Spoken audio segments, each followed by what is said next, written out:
नमस्कार, बहुत बहुत स्वागत है आपका न्यूज़ 18 के डिजिटल प्लेटफॉर्म पर। मैं हूं आपके साथ ऋतु ज्ञानवानी। इजरायली सेना पिछले 2 दिनों में गाजा पर कहर बनकर टूटी है। इजरायली हमले में केवल शनिवार और रविवार के हमले में ही 250 से ज्यादा लोगों की मौत हो गई। रविवार की पूरी रात इजरायली सेना ने गाजा में तबाही मचाई और इस हवाई हमले में केवल एक दिन में 140 से ज्यादा लोगों की जान चली गई है। जानकारों का कहना है कि पिछले 2 महीनों में गाजा पर इजराइल का यह सबसे बड़ा हमला है। इससे पहले 18 मार्च को इजराइल के हमले में 400 से ज्यादा लोगों की मौत हो गई थी और बीते 4 दिनों में गाजा पट्टी में इजराइल ने अपने हमले और तेज कर दिए हैं।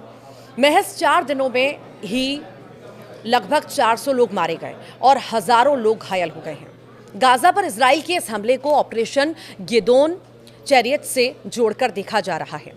इजराइल ने गाजा पर कंट्रोल के लिए 5 मई को गिदोन चैरियट्स मिलिट्री ऑपरेशन की शुरुआत की थी और इजराइल का कहना है कि वो तब तक अपना ऑपरेशन जारी रखेगा जब तक हमास खत्म नहीं हो जाता। यानी ये मानकर चलिए कि अब इजराइल आर पार के मूड में है।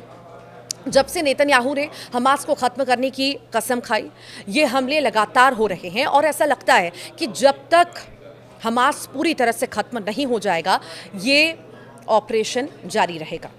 इजराइल ने अभी 2 महीने पहले मार्च 2025 में गाजा के अंदर फूड और फ्यूल सप्लाई रोकने का फैसला किया था।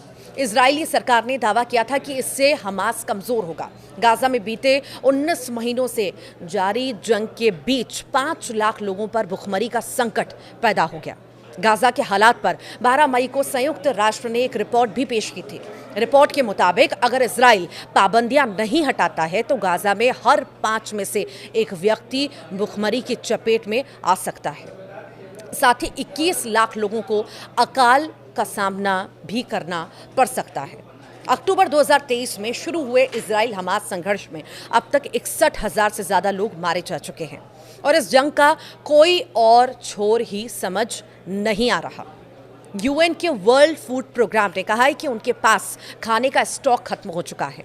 ज्यादातर बेकरियां और दान से चलने वाले किचन बंद हो चुके हैं और इस इलाके की आबादी को खिलाने के लिए जरूरी भोजन इजराइल, मिस्र और जॉर्डन के गोदामों में पड़े हैं। ये गोदाम गाजा से महज 40 किलोमीटर दूर हैं। गाजा में WFP के गोदाम खाली हैं और एजेंसी अब 10 लाख लोगों को भोजन मुहैया कराने के बजाय सिर्फ 2 लाख लोगों को ही भोजन दे पा रही है, बना पा रही है। यूएन और यूरोपीय देशों ने इजराइल से गाजा पट्टी में भुखमरी और अकाल की स्थितियों से निपटने के लिए गाजा को खाना पहुंचाने पर लगी रोक को जल्द खत्म करने की मांग भी की है, लेकिन इजराइल के रुख में कोई बदलाव नहीं दिखा। अगर इजराइल ने सैन्य कार्रवाई बढ़ाई तो ज्यादातर लोगों को खाना पीना, घर और दवाई नहीं मिलेंगी।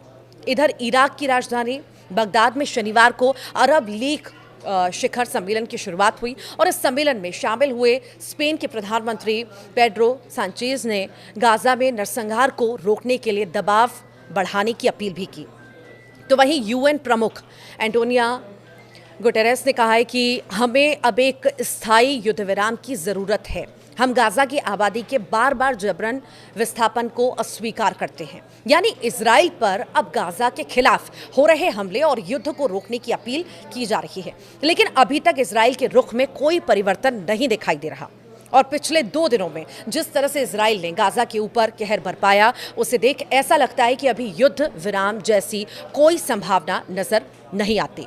जबकि मिस्र के राष्ट्रपति अब्देल फतह अल सीसी ने अमेरिकी राष्ट्रपति डोनाल्ड ट्रंप से गाजा में युद्ध विराम के लिए सभी जरूरी कदम उठाने की अपील की। इराक के प्रधानमंत्री मोहम्मद शिया अल सुदानी ने शिखर सम्मेलन में कहा कि उनका देश गाजा के रीडेवलपमेंट के लिए अरब फंड बनाने का समर्थन करता है और इसके लिए $20 मिलियन की मदद देने को भी तैयार है।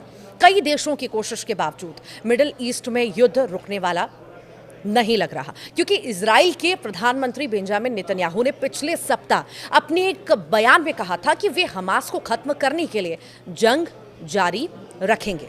दूसरी तरफ अमेरिकी राष्ट्रपति डोनाल्ड ट्रंप ने गाजा में खाना पहुंचाने के लिए एक नई योजना का सुझाव दिया, जिसके तहत निजी संगठन कुछ चुनिंदा जगहों पर खाना बांटेंगे। लेकिन यूएन ने इस योजना को खारिज कर दिया क्योंकि इससे लोगों को खाना पीने के लिए लंबी दूरी तय करनी पड़ेगी। तनाव के बीच हमास की आलोचना करते हुए ट्रंप ने कहा है कि गाजा में फिलिस्तीनी जीवन में सुधार तब तक नहीं हो सकता जब तक उनके नेता राजनीतिक उद्देश्यों के लिए निर्दोष लोगों को निशाना बनाना जारी रखेंगे।